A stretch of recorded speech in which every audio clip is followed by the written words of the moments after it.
Nah, kemarin banyak yang nanyain kalau di zinc itu kacang-kacangan tuh ada di mana aja. Jadi, kandungan zinc itu tadi teman-teman yang kita bahas kemarin, seng-seng itu ya teman-teman.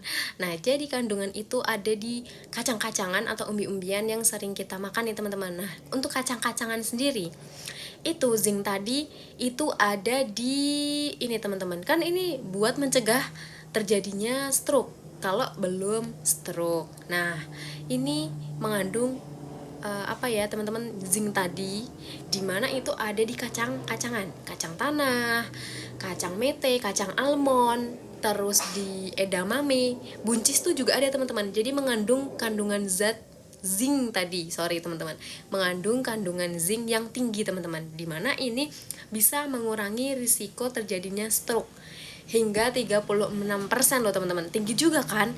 Jadi ya gimana kita harus menjaga pola hidup sehat tadi biar tidak terkena penyakit berat seperti ini. Nah, kalau sudah terjadi gimana nih teman-teman?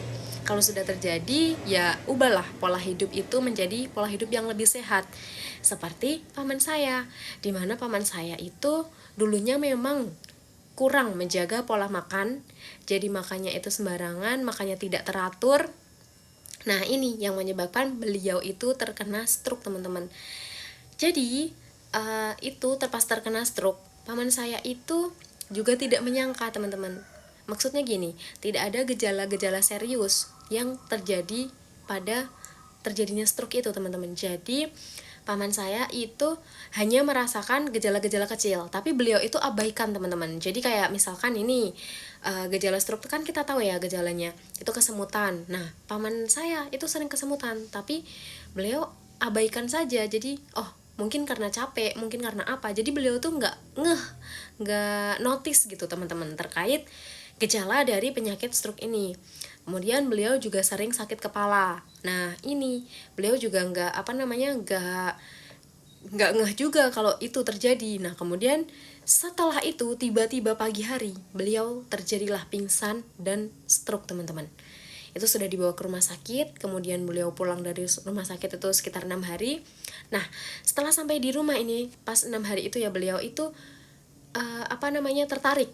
Beliau mencoba untuk mengonsumsi obat herbal, teman-teman, obat herbal Cina. Nah, kemudian beliau konsumsilah itu selama kurang lebih 3 bulan, teman-teman. Dan alhamdulillahnya sekarang itu pamanku ini sudah pulih, teman-teman. Bahkan beliau ini sekarang masih bekerja, masih bisa beraktivitas loh teman-teman, tanpa harus kontrol ke rumah sakit tiap hari. Jadi tanpa bolak-balik gitu teman-teman ke rumah sakit. Nah, semoga kisah ini bisa menjadi gambaran buat teman-teman